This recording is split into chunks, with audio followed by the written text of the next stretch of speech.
A vast ocean stretches beneath a blanket of stars, its secrets carried on ancient winds. You are about to embark on a unique voyage, one that merges the deep relaxation of sleep meditation with an incredible historical mystery. We will sail with the Polynesian master navigators, the greatest explorers in human history, who charted a continent of water using only the stars, the waves, and their own profound wisdom.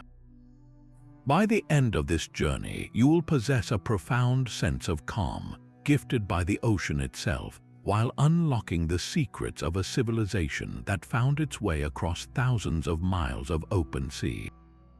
How did they navigate such immense emptiness without a single map or compass? What forgotten knowledge allowed them to feel their way to distant islands? What does it truly mean to find your way home by memory alone? This cultural empire spanned a triangle of ocean wider than any continent on Earth. Its corners are marked by the high volcanoes of Hawaii, the misty fjords of New Zealand, and the silent stone giants of Easter Island. Within this immense watery realm, scattered like jewels across 10 million square miles, lie thousands of islands.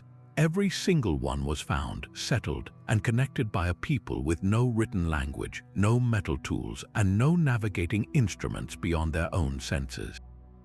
The sheer scale of their world is almost impossible to grasp. If you place this Polynesian triangle over the Atlantic, it would blanket the entire ocean from New York to London, and then stretch all the way south to the coast of Brazil.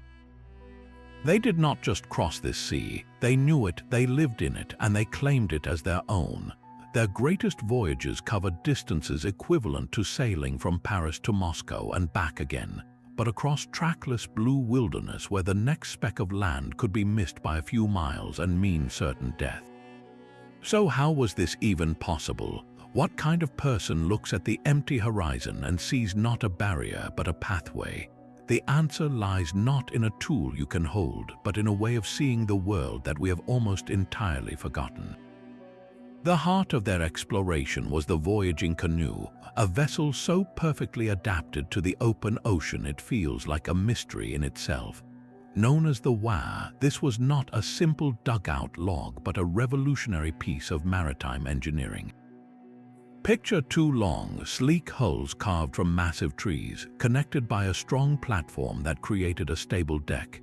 This double-hull design was the key to survival on a wild sea. While a single-hulled boat can be tipped over by a large wave, the waʻa, with its two hulls spread apart, possessed an incredible balance. It would ride over swells rather than cutting through them, a stable island of wood moving with the rhythm of the ocean itself. The materials themselves tell a story of deep environmental knowledge. Master builders would seek out specific trees for the hulls, often the dense, resilient koa wood. They used stone adzes, patiently shaping the massive logs. Every joint was lashed together with miles of hand-braided coconut fiber cordage, a technique that gave the entire vessel a crucial flexibility. A canoe built with rigid nails would have been shattered by the relentless power of the sea, but the lashed waʻa could twist and flex with the waves, absorbing stresses that would break a rigid ship apart. This was a living, breathing craft designed to move in harmony with the water. Yet the greatest question remains: how could these vessels, carrying dozens of people along with all their plants, animals, and supplies, survive voyages that lasted for weeks under a relentless sun and through violent storms? The answer lies in the complete integration of every element. A large woven sail, often made from pandanus leaves, caught the wind efficiently. The deck platform provided not just space for living, but also stored the most vital cargo of all, fresh water and seedlings for starting new lives on undiscovered shores. The waʻa was more than a boat, it was a self-contained world, a floating piece of homeland capable of carrying an entire community and its future across the deepest, darkest waters of the planet. But a perfect vessel is useless without a perfect navigator. This brings us to the heart of the mystery, the art of wayfinding. Wayfinding is the ancient Polynesian science of non-instrumental navigation, a living library of knowledge carried not on paper but entirely within the mind of a single person. The master navigator was the most respected member of the community, a person who held the power of life and death for everyone on the canoe. Their task was to maintain a constant mental map of the canoe's position on a featureless ocean for weeks at a time. They could not afford a single moment of doubt or a single error in calculation. So how did they do it? They used the only map that was always available, the sky itself. The stars were their fixed points. They did not see a random scattering of lights, but a great celestial compass rotating slowly overhead. They knew the precise rising and setting points of hundreds of stars, recognizing them as individual guides. A star that rose directly out of an island's lagoon would be their steering mark for that destination. As the night progressed and the star moved, the navigator would shift their gaze to the next guide star rising from the same point on the horizon. They had names for all of them and stories, weaving the cosmos into their culture. The sun by day and the moon by night provided secondary directional cues, while the wandering planets were known and their paths understood. This was not a simple matter of steering toward one star. It was a complex, dynamic mental model of the entire night sky, a map that turned with the hours and the seasons, a clock and a chart combined into one brilliant system. Yet the sky is often covered by clouds. The true test of a navigator came when the stars vanished. This is where their other senses took over, reading the ocean itself as a text. They became experts in wave piloting. They knew that distant islands disrupted the deep ocean swells, creating a specific pattern of reflected waves that a skilled person could feel through the motion of the canoe. They would lie down in the hull, sometimes even submerging their head in the water to better sense these subtle vibrations. They watched the flight patterns of birds. The terns that flew out to sea to fish each morning would always return to land at night, revealing the direction to an unseen island far beyond the horizon. They observed the colors of the water, the types of floating debris, and the formation of clouds on the horizon, which often gather over the warm land of an atoll. The most profound mystery is how this immense, intricate body of knowledge was preserved and passed down. There were no written manuals, no star charts to consult. The entire science was transmitted through years of intense, secretive apprenticeship. A young student, often from a navigator's own family, would spend decades memorizing everything through chants, stories, and intricate stick charts. These charts were not maps to be taken on a voyage. They were teaching tools, frameworks made of coconut fronds and shells that represented the patterns of swells and the relationships between islands. The student would learn by feeling the arrangement of shells and sticks, internalizing the wave patterns until they could feel them in their sleep. This knowledge was so sacred and so powerful that it was often considered a kind of magic. The death of a master navigator without a fully trained successor was a catastrophe, equivalent to the burning of the great library of Alexandria. An entire world map built over generations could vanish in a single moment, leaving islands isolated and forgotten, their pathways lost to memory. How many routes and discoveries were lost this way, swallowed by the sea and the silence of time? Even on the darkest, starless nights, the ocean itself spoke to the navigator. The open sea is not a blank page. It is a living, pulsing manuscript written in the language of moving water. The master wayfinder learned to read this text with their entire body, feeling the rhythm of the ocean through the very planks of the canoe. The most vital elements of this aquatic language were the deep ocean swells. These are not the small, wind-driven waves on the surface, but massive, powerful rollers generated by distant weather systems and the gravitational pull of the moon. They march across the ocean in steady, predictable regiments. A navigator would identify these primary swells, learning their unique direction, interval, and feel. They were the great, steady highways of the sea, the constant reference points in a world of apparent chaos. When a consistent swell suddenly changed its rhythm, the navigator knew something was interfering with its journey. A distant island, even one far beyond the curvature of the earth, acts like a rock in a river. It disrupts the deep ocean swells, causing them to bend around the landmass and creating a complex, intersecting pattern of reflected waves. A novice would feel only a confusing jumble of motion, but the master, perhaps lying with an ear to a wet hull or simply standing and feeling the canoe's dance, could detect that specific interference pattern. They could sense the echo of an unseen island, a silent landmark rising from the depths miles ahead. This skill, known as wave piloting, allowed them to sail directly toward land they could not yet see, guided solely by the hidden architecture of the seabed. They also read the surface like a map. A sudden change in the color of the water, from the deep indigo of the open ocean to a lighter, greener hue, could signal a shallow coral reef or a submerged seamount. They watched for specific types of flotsam, certain seeds or branches that only grew on particular islands carried to them by the currents. Even the behavior of marine life offered clues. A congregation of feeding birds might point to a school of fish, which in turn could be following a current that flowed from a known group of atolls. All of these signals were woven together into a single, coherent narrative of the sea. The navigator was not just looking at the ocean, they were listening to its story, a story of distant lands, shifting winds, and the hidden forces that shape the world. To have such an intimate, physical conversation with the planet feels like a lost superpower, a deep environmental literacy we can scarcely comprehend today. How quiet must your mind become to hear the whisper of an island on the wind? Beyond the waves and stars, the very air and its creatures became partners in this grand navigation.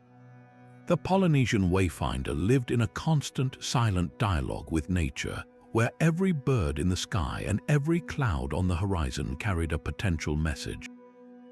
Specific seabirds were their living compasses. The navigator knew that a white tern, flying out from the canoe in the morning, was heading toward its fishing grounds, but it would always return to its roost on land at dusk. By observing the precise direction of these returning birds in the evening, the navigator could plot a course to an island that remained invisible, lying dozens of miles beyond the curved edge of the world. It was like following a trail of breadcrumbs left in the air by nature itself. The birds were so trusted that their flight paths were given names and woven into chants, a living, breathing part of the navigational star compass. The sky above also told stories. A seasoned navigator would watch the distant horizon for a particular kind of cloud. While most clouds drift with the wind, a stationary, puffy cumulus cloud, often with a greenish or brownish tint at its base, could signal something profound. This cloud was not just passing by, it was forming over land. The warm, moist air rising from a sun-heated island or a forested atoll would condense into a cloud that seemed to stand guard, permanently marking the location of solid ground beneath it. Even on a completely overcast day, that lone, anchored cloud was a silent beacon, a fixed point in a fluid world.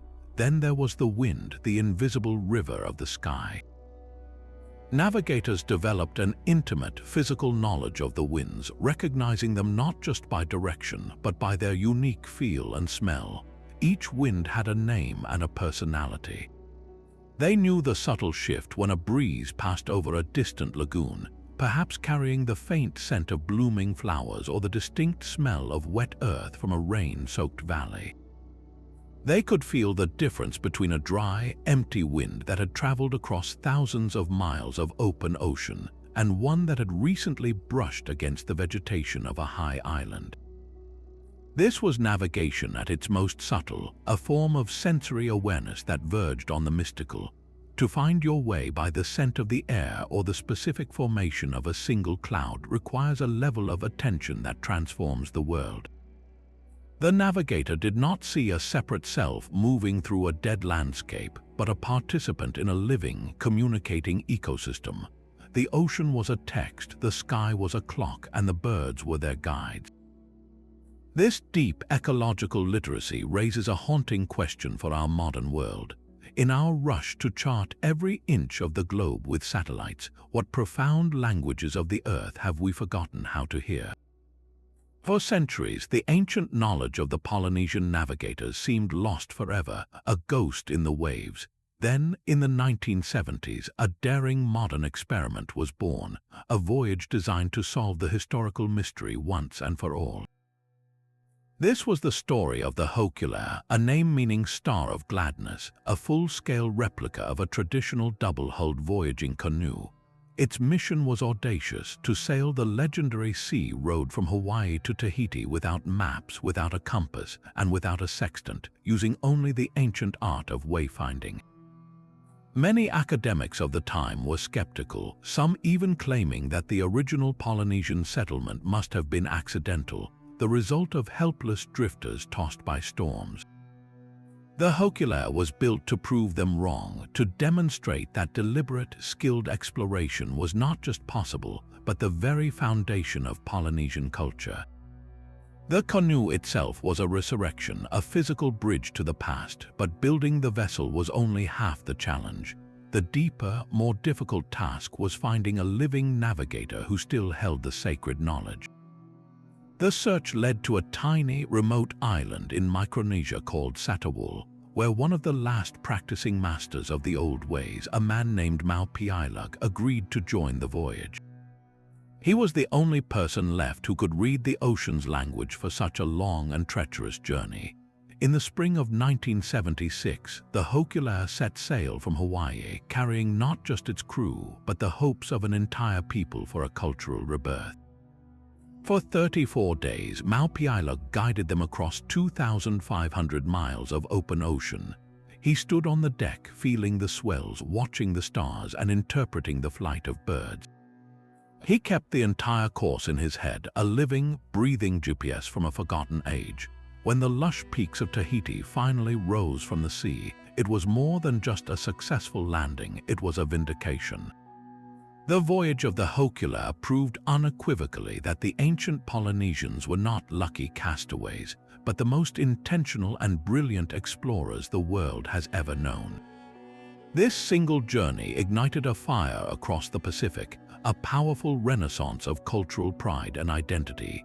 It sparked a movement to reclaim a heritage that colonization had nearly erased, inspiring a new generation to build canoes, to learn the stars, and to sail the paths of their ancestors. The Hokulea did not just rediscover a navigational technique, it helped an entire people rediscover themselves. What does it mean for a modern society to reconnect with such a profound and ancient wisdom? To find its way home not by looking at a screen, but by looking up at the same stars that guided its ancestors. The story of the Polynesian navigators begins not in the open Pacific, but in the islands of Southeast Asia, with a people whose pottery fragments tell a tale of relentless exploration. These were the Lapita, the ancestral pioneers who first dared to venture beyond the sight of land.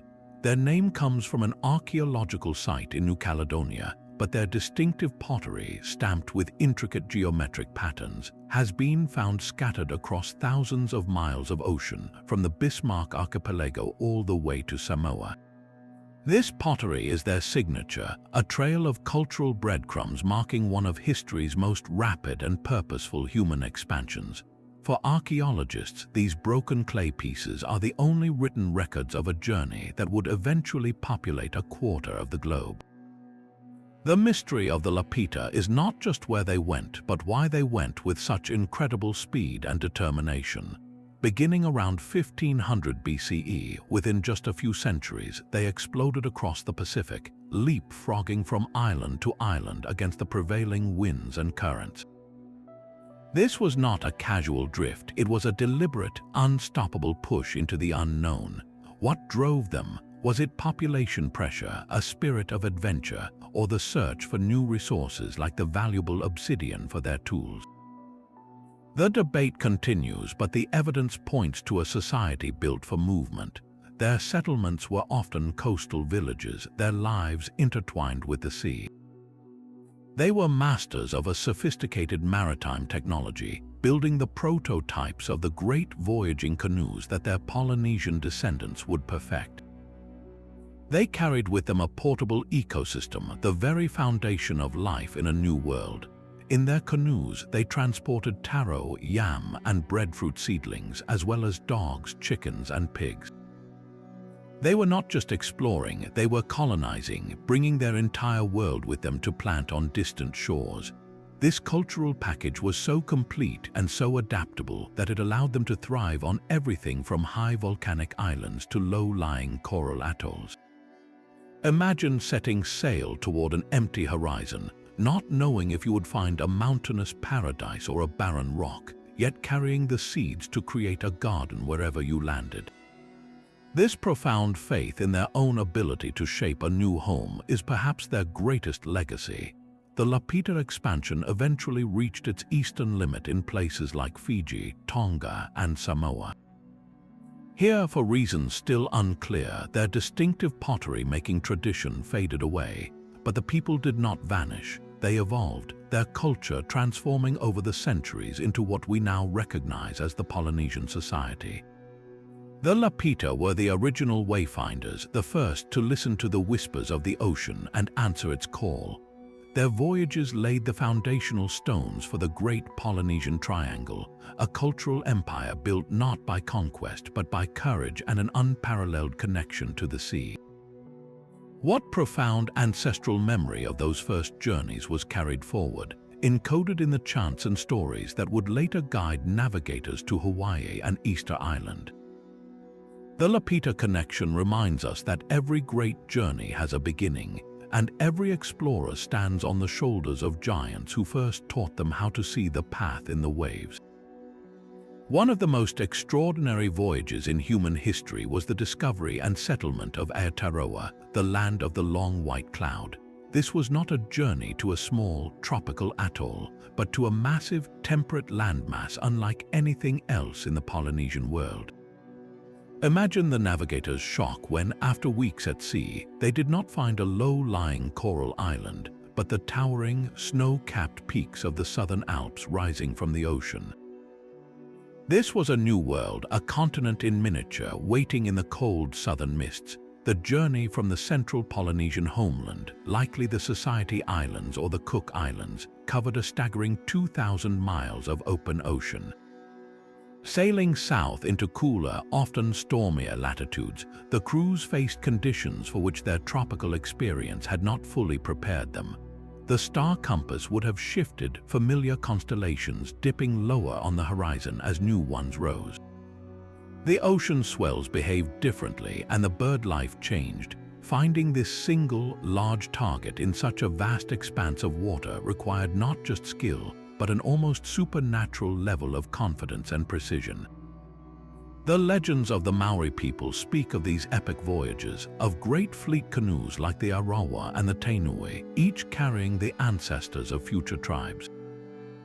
These stories are the living history of that arrival, the oral maps that chart a course from myth into reality.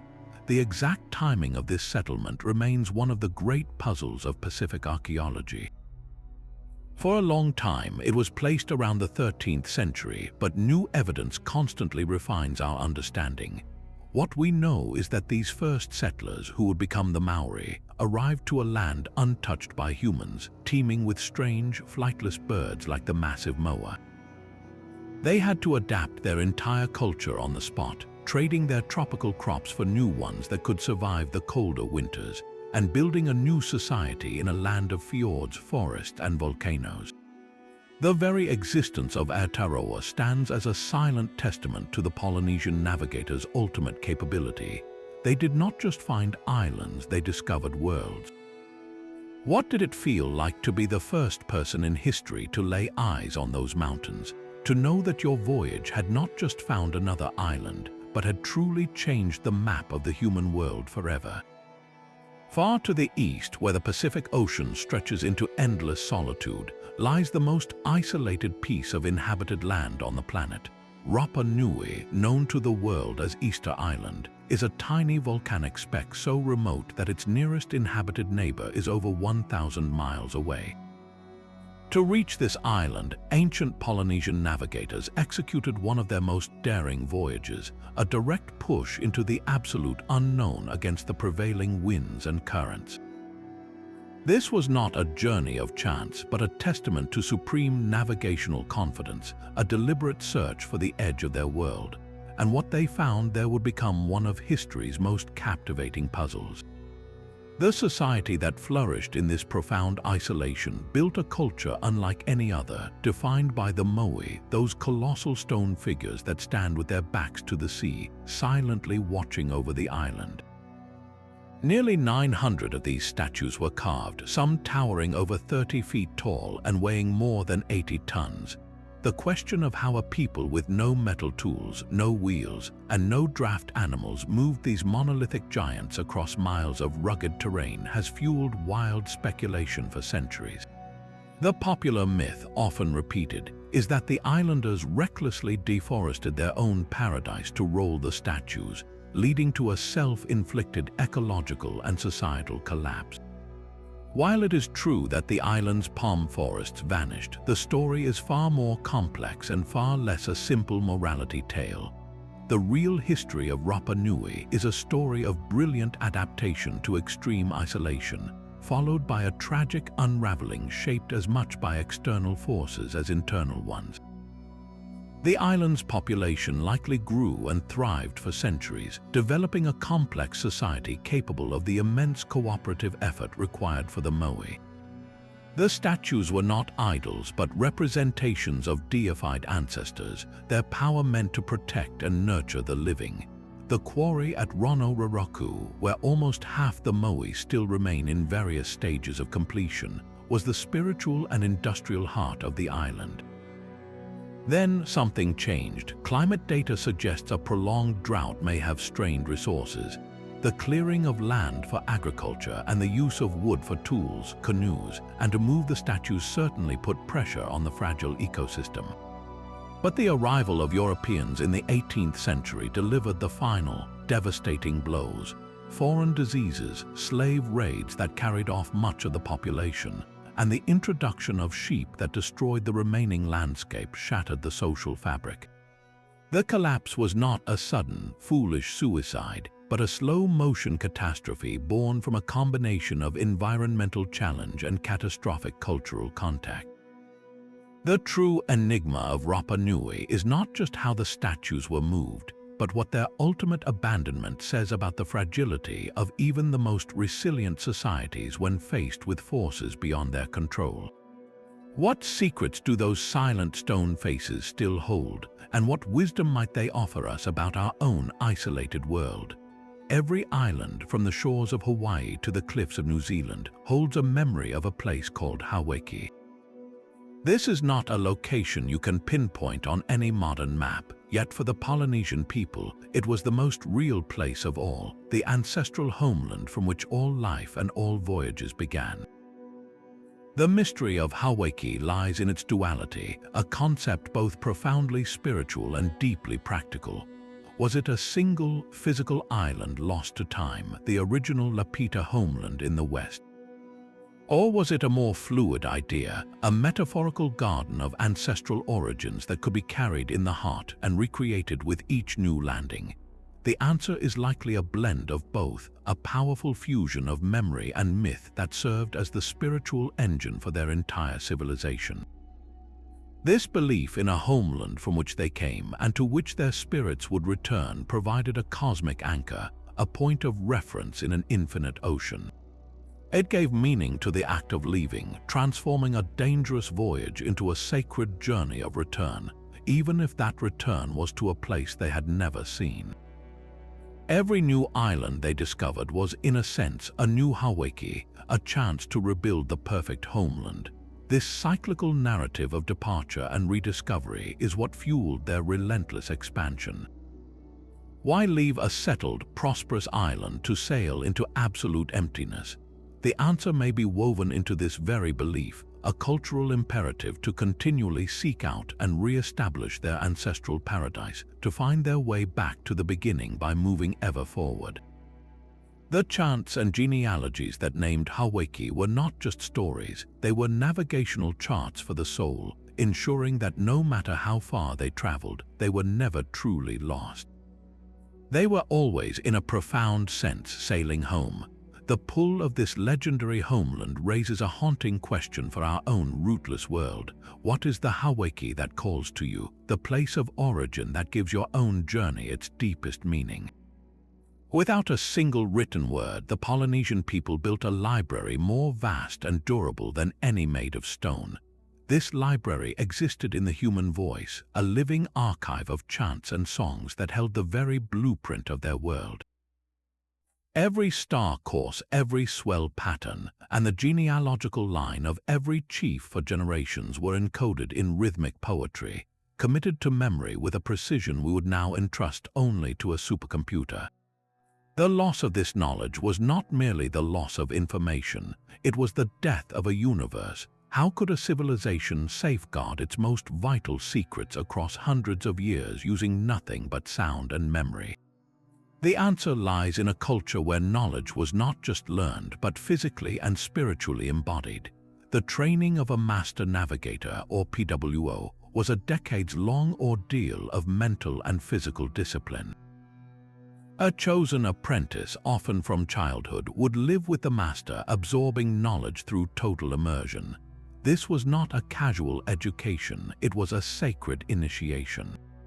The student learned through a triad of methods, chants, stories, and the mysterious stick charts. These stick charts were not taken to sea. They were intricate teaching sculptures, frameworks of coconut fronds and cowrie shells where the curved sticks represented the dominant ocean swells and the shells marked the islands. The student would spend hours, days, even years with their hands on these charts, feeling the patterns until the rhythm of the swells was mapped directly onto their nervous system. They learned to feel the ocean's architecture in their bones, to navigate in their mind's eye long before they ever set foot on a canoe. The knowledge was so potent that the student often had to undergo ritual purification, for they were not just learning a skill, they were becoming a vessel for the collective memory of their people. The chants themselves were masterpieces of mnemonic engineering. Imagine trying to memorize a nautical almanac, an atlas, and a family Bible all rolled into one, and then setting it to a complex rhythmic melody. That was the function of these songs. A single chant, known as a kepaikpa in Hawaii, could list hundreds of stars in the order of their rising, creating a celestial roadmap. Another might recite the sequence of landmarks on a voyage from Tahiti to Hawaii, naming each star, each current, each cloud formation that marked the way. The rhythm and rhyme were not for artistic flourish, they were essential memory aids, creating a fixed sequence that was almost impossible to forget once internalized. To recite a chant out of order would feel like singing a familiar song with the verses scrambled, a jarring and obvious error. The genealogical chants, or koihanua, were equally critical.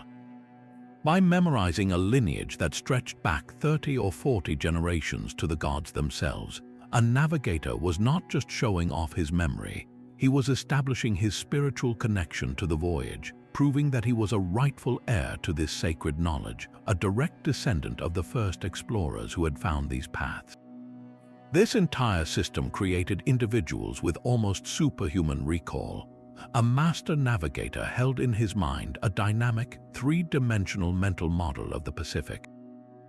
He could visualize his canoe as a moving dot on this internal chart, constantly updating its position by integrating the feel of the swells, the position of the stars, the flight of birds, and the taste of the wind.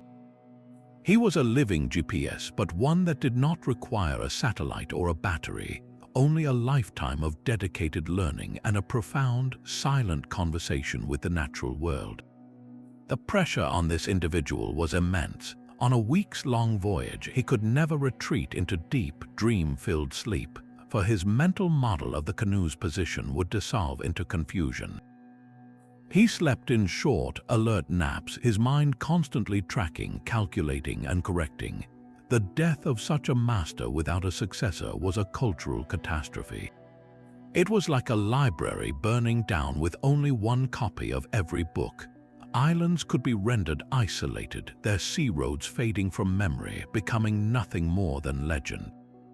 This reliance on human memory makes their achievements all the more breathtaking, a testament to the immense power of a trained and focused mind. What does it say about our own world, where we have outsourced so much of our memory to external devices that we have perhaps lost touch with this deepest form of human knowing? Yet the story of these epic voyages is not complete. For generations, our vision of the Polynesian explorer has been a solitary man standing at the prow of the canoe, but history holds a more complex and richer truth. The great waʻa did not sail with men alone. Women were essential partners in this grand endeavor, their roles woven into the very fabric of exploration and settlement, even if their stories have often been whispered rather than shouted across time. In some traditions, women were revered as master navigators in their own right. Legends from Tahiti and the Cook Islands speak of high-ranking women who possessed the sacred knowledge of wayfinding. One such figure is Hina, a goddess and a navigator whose name is invoked in chants across the Pacific, a celestial guide who knew the paths of the sun and moon. These were not mere myths, they were cultural memories of a reality where knowledge was power, and that power was not exclusive to one gender. A woman's presence on a long voyage was not just practical, it was vital for survival. She often served as a priestess, a keeper of rituals that ensured the protection of the gods. Before a journey, she might lead ceremonies to bless the canoe and appease the ocean deities. During the voyage, her spiritual authority was as crucial as the navigator's skill, maintaining the balance between the human world and the immense, powerful forces of nature that surrounded their fragile craft. Her role extended far beyond the spiritual. As a settler, a woman was the foundation of a new colony. She carried within her the literal seeds of the future, both in the form of the precious plant cuttings and in her ability to bear children who would become the first generation of a new people. She was a living library of practical knowledge, knowing how to process toxic plants like the taro root to make them edible, how to weave pandanus leaves into sails and mats, and how to use native plants for medicine. Without her, a voyage was just an adventure. With her, it became a genesis. Why then has her story been so frequently overlooked? The evidence is there, but it is subtle, requiring a different kind of listening. It is found in the genealogical charts that proudly trace lineage through both male and female ancestors, granting women immense status. It is found in the accounts of early European explorers who, with surprise, noted women of high rank who commanded respect and held authority over land and resources. The debate among historians and cultural practitioners today is not about if women were present, but about the scope of their participation. Some argue that long, dangerous deep-sea voyages were primarily male domains, while others point to oral histories that clearly describe women as navigators on shorter, inter-island routes and as essential decision-makers on the colonizing canoes that carried entire communities. The truth likely lies in a complex tapestry, varying from archipelago to archipelago. What is undeniable is that the success of the Polynesian expansion depended on a partnership, a shared burden, and a shared glory between men and women. To sail into the unknown required every ounce of wisdom and strength a culture could muster. To forget the women is to forget half of the story, and in doing so, we miss the full, breathtaking picture of how a people truly conquered the greatest ocean on Earth. This celestial map was built on a foundation of fixed points, each star a brilliant landmark in the endless dark. At its heart were two crucial anchors, one for each hemisphere.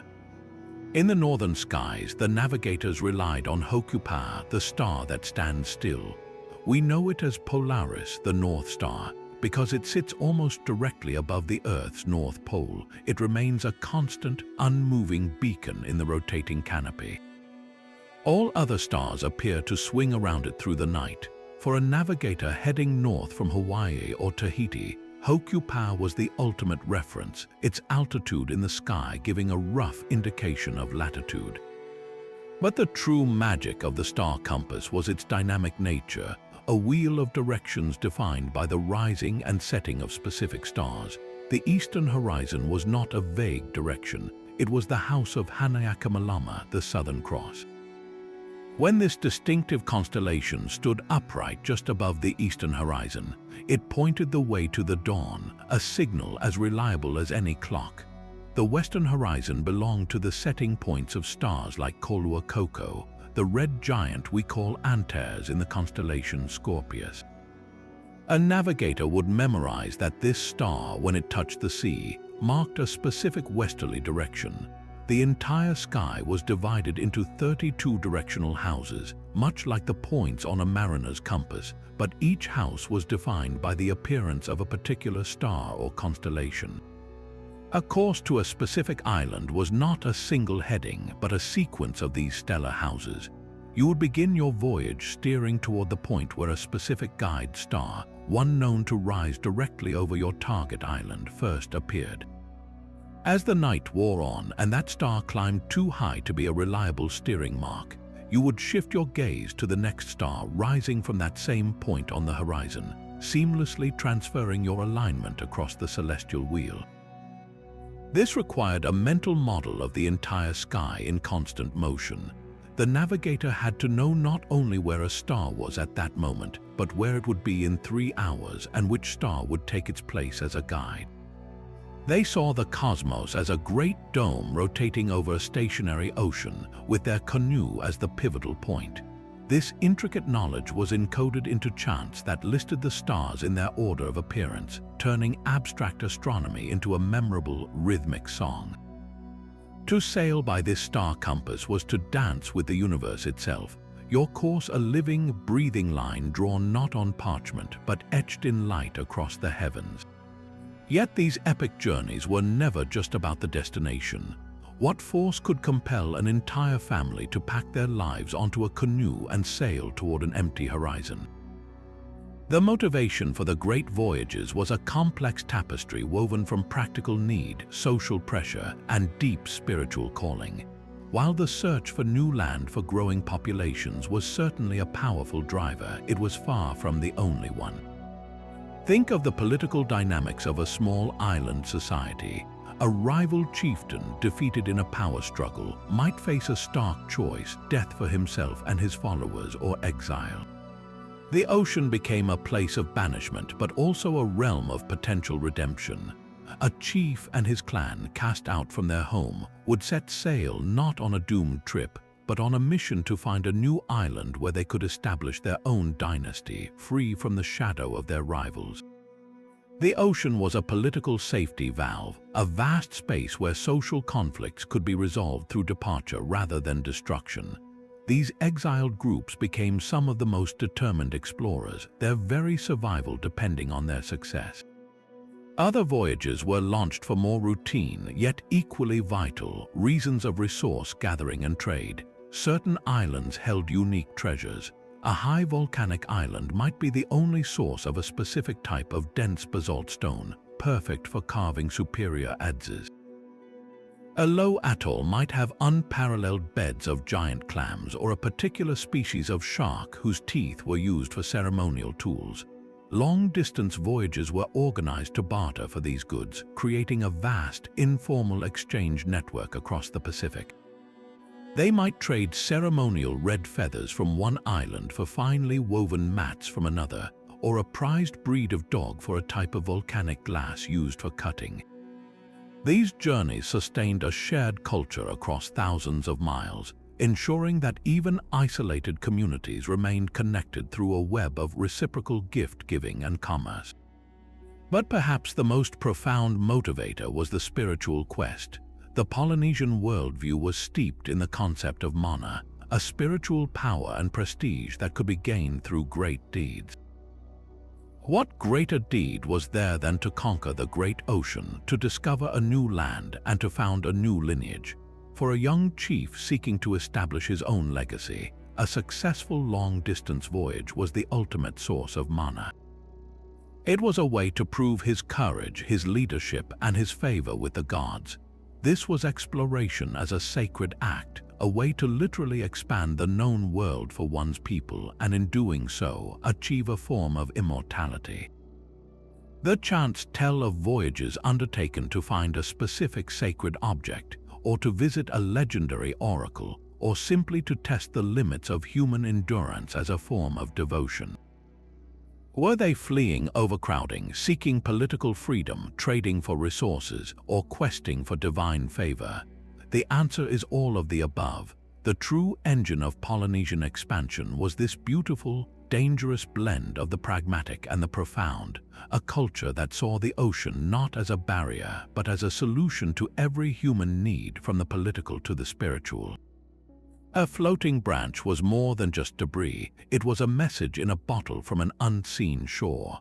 The master navigator's eyes scanned the water's surface for these vital clues, reading the ocean's living biography to find his way. Specific types of vegetation could only arrive from specific directions. A cluster of certain berries or the distinctive shape of a land-dwelling tree's root system told him not just that land was near, but what kind of land it was. A tangled mass of mangrove roots, for instance, could not have drifted from a steep volcanic island. It whispered of a distant, swampy coastline or a sheltered lagoon. This was biogeographic navigation, an intimate understanding that every island, no matter how remote, constantly shed pieces of itself into the sea, broadcasting its location to anyone who could decipher the code. The color of the water transformed from a deep, abyssal blue to a lighter, turquoise green as the canoe sailed over a shallow coral reef or a submerged seamount. This color shift was a brilliant marker, a giant arrow painted on the sea itself, indicating the submerged shoulders of an island or the presence of an entire atoll just beyond the horizon. These submerged mountains disrupted the deep ocean currents, creating upwellings of cold, nutrient-rich water that attracted a distinct community of life. The navigator would watch for sudden gatherings of feeding birds, knowing they were diving for small fish that were themselves feasting on the plankton bloom fostered by the hidden landmass below. He knew the habits of different fish species intimately. Some reef fish, like certain triggerfish or parrotfish, rarely ventured far from the safety of their coral homes. Spotting them in the open ocean was a sure sign that a reef, and therefore an island, was close by. Even the presence of certain seabirds, like the booby or the frigatebird, which tended to roost on land, provided a daily cycle of information. Their direction of flight at dawn and dusk was a living compass, but their very presence in great numbers was a biogeographic confirmation that a roosting site was within their range. The ocean was not an empty space, but a layered and interconnected ecosystem, and the navigator was its most attentive reader, understanding that the presence of one creature, one type of wood, or one shift in hue was a single sentence in a much larger story about the hidden geography all around him. This profound literacy turned the entire Pacific into a familiar neighborhood, every current and creature a signpost pointing the way home. To read the ocean's text required more than just a sharp mind, it demanded a pure spirit. The Polynesian navigator understood that the sea was not a dead expanse, but a living entity with its own will, one that could be appeased or offended. Their entire endeavor was infused with a profound spiritual dimension, governed by the vital force known as mana. Mana was not a vague idea of luck, it was a tangible, transferable spiritual power, the fuel of creation and the mark of divine favor. A successful voyage, the discovery of a new island, these were the ultimate expressions of mana, proof that the navigator and his chief were in harmony with the gods and their ancestors. Without this sacred power, the most skilled sailor was doomed, for the ocean would never reveal its secrets to someone it did not respect. This spiritual authority was held by the priests, who were as crucial to the voyage as the navigator himself. Before a canoe ever touched the water, the priest would perform elaborate rituals to ask for the protection of the ocean deities and the ancestral spirits. He would chant prayers, make offerings of precious foods, and seek favorable omens in the flight of birds or the patterns of clouds. The canoe itself was not just a vessel of wood and fiber, it was a consecrated space, its parts bound together with prayers as well as cordage. Every stage of the journey was accompanied by ceremony. When setting sail, the priest would call upon the gods of the four winds to grant a steady passage. During the voyage, he maintained a sacred fire on the platform, a living connection to the homeland and a beacon for the ancestral spirits to follow across the waves. In moments of crisis, when a storm threatened to shatter the canoe or when the stars were hidden for days, it was the priest's prayers and rituals that were believed to calm the raging elements and clear the skies. The navigator himself operated in a state of constant spiritual focus. He often observed strict tapu or sacred prohibitions during the voyage. He might eat only certain foods or refrain from casual conversation, maintaining a ritual purity that allowed him to remain a clear channel for divine guidance. His navigation was a form of active prayer, a continuous dialogue with the cosmos. He wasn't just calculating a course, he was pleading with the stars to remain true, listening for the whisper of his ancestors in the wind, and feeling the approval of the gods in the rhythm of the swells. This deep faith provided the psychological fortitude to face the unimaginable emptiness of the open ocean. When you believe you are literally surrounded by a cloud of ancestral witnesses, that your every move is watched by the gods, the terrifying solitude transforms into a sacred communion. The ocean was not an enemy to be conquered, but a spiritual relative to be understood and respected. This fusion of technical skill and unwavering faith raises a poignant question for our modern, secular world. In our quest for efficiency and control, what profound sources of courage and connection have we left behind on the shore? The transfer of this sacred knowledge was a matter of cultural survival, guarded with the utmost secrecy. A master navigator did not simply teach a student, he initiated a successor into a sacred brotherhood. The chosen apprentice, often a son or a nephew, would leave his family as a boy to live in the master's household. His education was not a series of lectures, but a total immersion into a way of life. For years, he would perform menial tasks, all while watching, listening, and absorbing the master's every move and word. The first lessons were not about the stars, but about silence and observation. He learned to sit for hours, simply feeling the wind on his skin and the subtle pitch of the land beneath his feet, training his body to become a sensitive instrument. This was a test of character as much as intellect, a weeding out process to find the one with the patience, humility, and mental fortitude to carry the immense responsibility. The knowledge was not given freely, it was earned through unwavering dedication.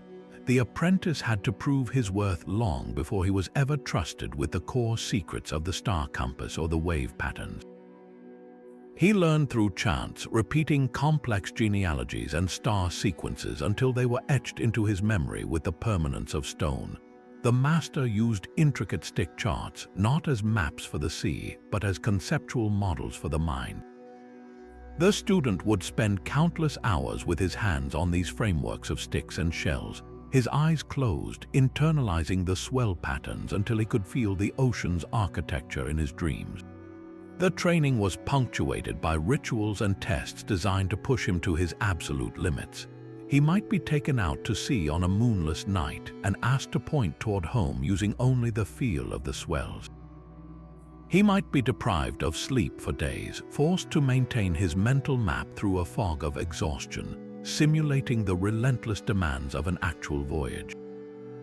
The final initiation was a sacred ceremony, often involving isolation and spiritual purification. The young navigator was reborn, his old self symbolically shed, leaving only a vessel ready to be filled with the ancestral knowledge. This entire system was designed to protect the knowledge from the unworthy. A single careless or arrogant navigator could lead an entire canoe to its death, and so the gates to this wisdom were kept high and narrow.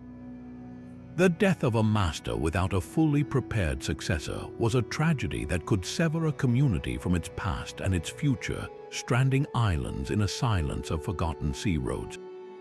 What does it say about a culture that invested so deeply in the mind of a single individual, entrusting its very destiny to the quality of one person's memory and character? The moment European sails appeared on the horizon, two worlds of knowledge collided and one was almost erased.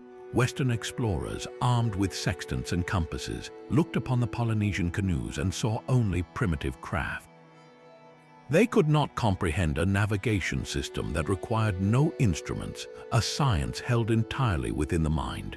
To them, such a feat was impossible, and so they dismissed the islanders' own accounts of their epic voyages as mere legend. The Europeans saw the Pacific as a vast emptiness to be crossed, a dangerous void between ports. They did not see it as a living, speaking network of pathways, a home that had been fully mapped for centuries in song and story. This fundamental clash was not just about technology, but about two entirely different ways of knowing the world. One trusted brass and mathematics, the other trusted memory and the senses. One sought to conquer the sea, the other to converse with it. The tragic consequence of this dismissal was the rapid and deliberate dismantling of the ancient knowledge. Colonial powers, with their missionaries and new governments, saw the old ways as pagan superstition, a barrier to civilization and conversion. The sacred schools for navigators were shut down. The long, dangerous voyages were banned, deemed too risky for a population now meant for plantation labor. The great double-hulled canoes were left to rot on the beaches or were burned. The chants, which held the star paths and genealogies, fell silent, no longer practiced by a new generation taught to see them as worthless. Within just a few decades, the intricate mental maps that had guided thousands of successful voyages for over a millennium began to fade. The sea roads grew quiet, then forgotten. Islands that had been connected for centuries became isolated, their people cut off from their kin across the ocean. The loss was catastrophic, a silent cultural extinction event. The very memory that the Polynesians had been intentional explorers was replaced by a convenient myth that they were merely accidental castaways tossed onto shores by chance. This was more than an academic error. It was a spiritual wound, a severing of a people from their own heroic history. How does a civilization recover from such a profound forgetting when the very tools for remembering have been taken away? The ocean had not changed, the stars were still there, but the language to understand them was nearly lost, leaving a void where once there had been a chorus of ancestral voices. The silence that followed the great canoes was broken not by a return to the old ways, but by the meticulous language of modern science. For decades, the achievements of the Polynesian navigators were relegated to the realm of legend, their methods considered impossible by a world that trusted instruments over intuition. Then a new wave of researchers began to ask a different kind of question. Instead of doubting the stories, they asked if our own science could finally measure the genius they described. The field of experimental archaeology took to the sea, building precise replicas of the waʻa and testing the ancient techniques on their own terms. Oceanographers began to study the deep ocean swells with sensitive pressure sensors, mapping the very interference patterns that navigators once felt through the hull of their canoes. They discovered that these reflected waves bouncing off distant islands create a distinct and measurable signature that can be detected up to 20 miles away.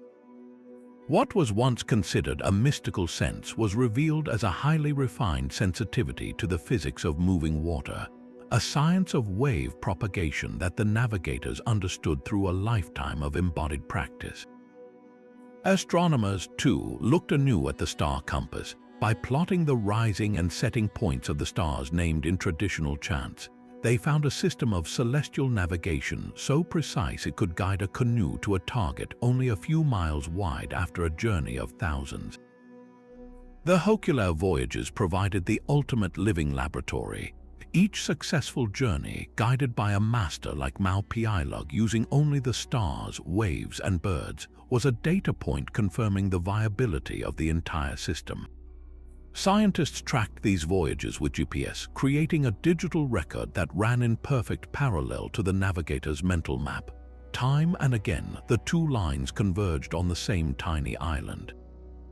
The evidence became undeniable. This was not guesswork or luck. It was a reproducible science of the senses, a methodology as rigorous and effective as any modern technology. This validation from Western science was more than an academic victory. It was a form of justice, returning a stolen legacy to its rightful owners. It forces us to reconsider the very definition of knowledge. Is a fact only real when it is printed in a journal, or can it be just as true when carried for generations in a song? The ocean's secrets were always there, waiting in the waves and the stars. The great mystery is not how the Polynesians found their way, but how the rest of the world forgot how to see the path. Find your most restful position now, letting your body settle into complete comfort. Close your eyes if you wish and take a slow, deep breath in, feeling the air fill your lungs. As you breathe out, release all the weight of the day, every worry and thought, letting it drift away like a cloud on a gentle breeze. With each exhalation, feel yourself becoming lighter, more present, and ready to depart from the familiar shores of your world. We are about to set sail on the deep, blue pathways of the ancient navigators, a journey that requires a quiet mind and an open heart. Allow the sound of my voice to be your guiding star, the steady rhythm that carries you forward into a state of profound peace. Let your breathing find its own slow and natural rhythm, like the gentle rocking of a canoe on a calm sea. Surrender to this feeling of safety and release, knowing you are perfectly supported, perfectly still, even as we prepare to voyage across the greatest ocean on Earth. In this quiet space, the stars above begin to shine a little brighter, and the whispers of the waves grow a little clearer, calling you to a rest deeper than you have ever known. The smooth, worn wood feels cool and solid beneath your bare feet. A gentle, rhythmic creaking fills the air, the sound of the two hulls moving in harmony with the deep ocean swells. High above, the vast Pandana sail catches the steady trade wind with a soft, percussive snap, then settles into a constant, soothing whisper. You are standing on the deck of the waʻa, a floating island of wood and spirit, surrounded by an endless expanse of blue. With each gentle rise and fall of the canoe, a sense of deep peace settles into your bones. This is not a ride across the water, but a dance with it. The salt spray kisses your skin and the sun warms your shoulders. You find a comfortable spot to sit on the sturdy platform, leaning back against a coiled rope of braided coconut fiber. From here, you are not a sailor steering the course, but a calm and observant passenger, a witness to one of history's most profound journeys. Your only task is to be present, to feel the living breath of the ocean, and to watch the master navigator at work. He stands near the prow, his posture still and confident, his eyes scanning the horizon not with anxiety, but with a deep, knowing attention. He is reading a story written in the language of the waves, a story you are now a part of. The vast, empty horizon is no longer intimidating but inviting. Each rocking motion of the hulls is a lullaby, a promise that you are exactly where you are meant to be, cradled in the hands of an ancient wisdom that knows the way home. The master navigator lifts his hand, tracing a slow arc across the vault of the heavens. Here, far from any land, the night sky is not a faint sprinkling of light but a brilliant, overwhelming tapestry. There is no haze of city glow, no barrier between you and the cosmos, only a crystal clarity that makes the stars feel close enough to touch. This is the original star chart, a living compass rotating in perfect, silent rhythm. Hokupa, the star that stands still, burns as a fixed point in the north, an unwavering anchor in the turning dark. Directly overhead, the three bright stars of Makali, the sacred cord, hang like a celestial plumb line. And there, low on the eastern horizon, Hanayakamalama, the Southern Cross, rises upright from the sea, its long axis pointing the way like a divine signpost. Each of these stars is not just a light, but a known personality, an ancestral guide with a story woven into ancient chants. Their light does not glare, but seems to pulse with a gentle, reassuring constancy, a celestial lullaby for the soul. This is the light that has calmed the fears of voyagers for 100 generations, a promise written in the oldest language of all, that you are on the right path, that you are seen, and that you are safe. As you watch this great, slow dance, your own breathing begins to synchronize with its timeless pace. The navigator steers not by a single star, but by the seamless succession of these luminous guides, one handing off the course to the next as the night deepens. There is no rush, no struggle, only this serene progression across the ocean of the sky. Allow your gaze to soften, taking in the whole magnificent dome. Feel the profound peace that comes from knowing your way, from trusting in a map of light that has never failed. Let the gentle radiance of the stars wash over you, easing every worry, quieting every thought until all that remains is the deep, calming certainty that you are being guided home. The gentle lapping of water against the hull creates a soft, percussive beat, a timeless rhythm that echoes the very pulse of the earth. This is the ocean's lullaby, a constant whisper beneath the creak of the wood and the sigh of the wind in the vast pandanus sail.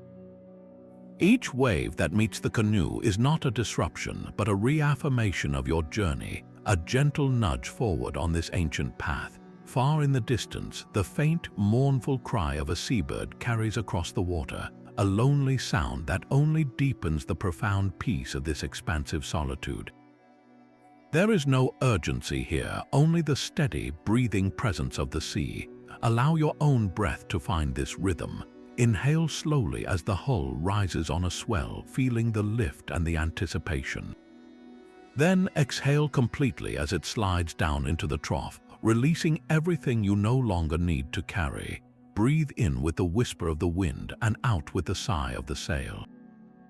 With every cycle, your body lets go a little more, your mind grows quieter, and you sink deeper into the embrace of the waʻa. This is the state the master navigator seeks, a harmony between the self and the sea. The sounds are not separate from you, they are a part of you, a calming symphony that has guided generations into rest and toward new horizons. Let this rhythmic conversation between water, wind, and wood carry you away from the shores of wakefulness and into the deep, tranquil waters of sleep. The master navigator gives a slow, deliberate nod, a silent signal that the journey is complete. The familiar shape of your own shore rises from the sea, not as a distant dream, but as a gentle, welcoming reality. You have sailed with the greatest explorers, guided by stars and the whisper of waves, and now you return carrying the deep, abiding calm of the ocean within you.